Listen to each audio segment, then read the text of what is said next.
credential. Ano ang background ng mga politisyan na papasok sa Senado, papasok sa Kongreso? Kaya ano bang nagawa nila sa lugar nila? Ano bang napatunayan nila? Yan ang problema eh. Yung para ka lang bumili ng suka. Nagiging senador ka na, nagiging congressman ka na.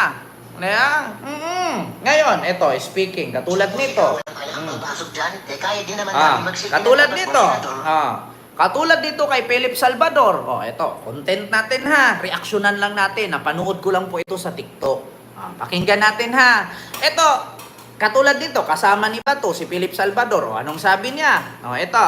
Hindi po ako abogado. Bakit ka tatakbong senador? Hindi po ako doktor. Anong gagawin mo sa Senado? Hindi po ako engineer. Naloko na, kawawa na naman ang ating bayan. Ako po isang artista na PBB na magiging epektibong magserbisyo sa mga Pilipino. Ilan na bang artista ang naging senador, ang naging epektibo nung pinasok ang politika simula kay Joseph Estrada? Parang wala ata. Opportunista din itong mga to eh. Ginagamit nila noon yung kasigatan nila para pasukin ang politika. Hindi ba totoo na may nakaabang na malaking pera pag pumasok kayo sa politika? Mag-a-apply kang senador. Wala kang alam sa batas. Anong gagawin mo dyan? Di para ka lang si Lito Lapid dyan na nga, mataas na posisyon na pinapasok mo, hindi basta-basta yan.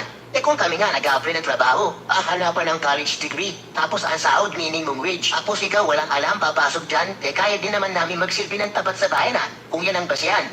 Para maging senador, kumuha muna kayo ng experience, magsimula muna kayo sa barangay kapitan. Senado agad? Tama. Grabe naman. Hindi ba pwede ang isang kwalifikasyon para maging senador ay isang abogado? Patalinuhan din eh.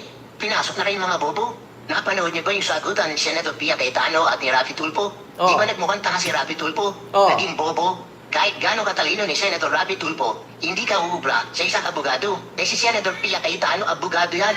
May alam sa batas. What is the intention of his honor in the job?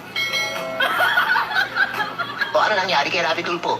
Na nga, walang alam sa batas eh. Yan ang sinasabi ko. Dapat ang isang senador, ang kwalifikasyon, nag-aral ng batas. Simplihan na lang natin, nasa lower section ka, lakas loob kang pumasok sa isang higher section na kung saan andun lahat ng mga top student. Anong Diba? Ganon. Ganon yun mga kababayan. Hindi, yung pagpasok mo kasi sa Senado, yung pagpasok mo kasi sa Kongreso, hindi papugian yan. Alam ko sa Kongreso, maraming poging congressman dyan. May crush nga ako dyan eh. Yung, ano ba yan? Yung kasama ni Congressman Busita. Gwapo nun. Cute. Kaya sabi ko sa inyo, hindi basta-bastang papasok ka sa ganyan, papasok ka sa ganun, tas wala kang alam. Ilan na bang naging artistang senador? Si Robin. Anong nagawa ni Robin? Senador siya. Meron siyang tinatawag na Eddie Garcia Bill. Hindi natin alam kung pumasa na yun.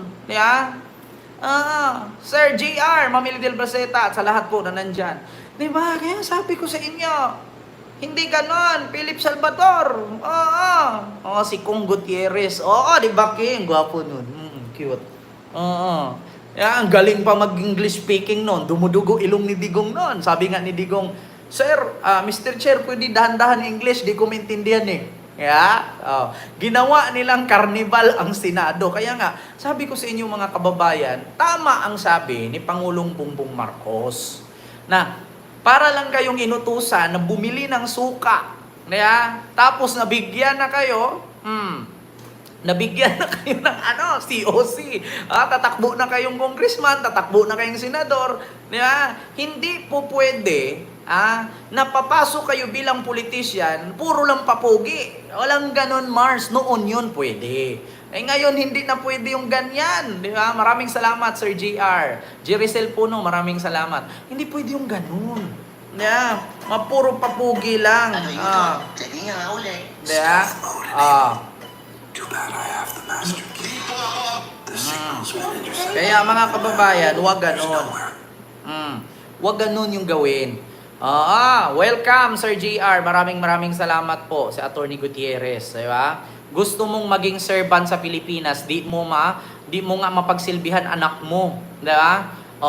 Ayusin mo muna ang pamilya mo bago ka maging public servant ng Pilipino. Sabi ni Alshani Bermudez. Ashanli Bermudez. Tama po. Diba? No vote maka-China. Ito, katulad nito. Sa live natin ngayon. Ang sabi, maraming sumisigaw. No ne. No ne. No ne. Tingnan nyo. Solid North Party List. Mega love shoutout sa inyong lahat dyan. No ne. No ne. Tapos, pagtanong, ano bang nagawa ni Sara ngayon bilang Vice President? Ano bang nagawa ni Sara ngayon? Mga kababayan, tanong ko lang kayo. Bilang Vice President si Sara, kasi ina-idolize nila eh. Ina-idolize nila. Di ko rin alam kung bakit nila. Ito kasi mga kababayan, speaking of political dynasty, no? Isa din kasi sa problema sa ating bansa, yung political dynasty. Mega love shoutout po dyan sa Japan. Hindi ko maintindihan yung pangalan eh. Bless Sir Ken, salamat, nabutan kita. Ma'am Gina, mega love shoutout sa mga taga-Japan. Hindi ko maintindihan yung mga name niyo, pero mega love shoutout sa mga taga-Japan, mga taga-Canada, mga taga-US, mga taga-Pilipinas, Marikina, Quezon City, Malabon. Mega love shoutout sa inyong lahat. No ne. But ngo ne. Sabi ni si Robert Pasqua, nangulimbat sa pera ng bayan, di ba? Katulad niyan, ito ang isa sa number 1 na dapat gawing batas ng mga kongresista at magiging senador sa 2025. Kung ako, inaantay ko lang talaga na merong kongresista at senador na ang advokasya ay ang... Kung ako, inaantay ko lang talaga na merong kongresista at senador na ang advokasya ay ang anti-dynasty bill or anti-dynasty law. Paigtingin. Alam ko na meron ng batas pagdating sa dynasty or political dynasty sa Pilipinas. Ngunit hindi nasusunod yan. Mega love shoutout sa mga taga Hong Kong, mga taga Singapore, mga taga Asia, mga OFW dyan. Alam mo, sa totoo lang, ito yung pinaka-problema talaga sa Pilipinas. Itong sinasabing political dynasty. Bakit? Katulad na lang kay Sara Duterte. Sabihin natin si Digong, meron siyang trademark na yung tinatawag nating war on drugs. Na ang sabi nga ni Digong nung unang pagtakbo niya ng 2016 presidential candidates, ang sabi niya, kapag ako nanalo 3 to 6 months, ubos ang droga, wag mong subukan, masira ang buhay mo. Sabi niya. So, yun yung kanyang trademark. Yun yung kanyang kasikatan, kaya siya nanalo at ginawa nga naman niya. In first 6 months niya, 5,000 agad ang patay. Hanggang sa natapos ang termino niya sa loob ng 6 years, 30,000 almost ang patay na Pinoy. Pero walang drug lord.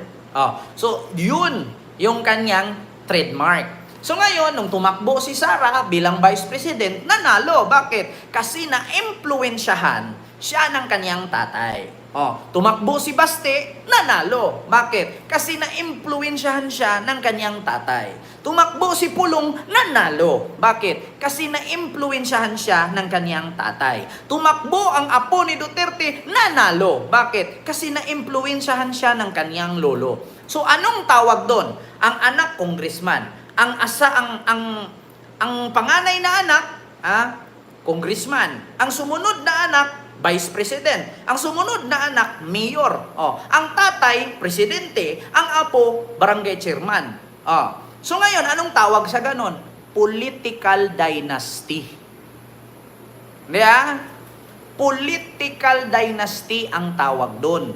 Kaya kahit yung mga anak, yung mga apo, wala pang napatunayan sa bayan, wala pang nagawa na nanalo. Bakit? Nahihila sila eh.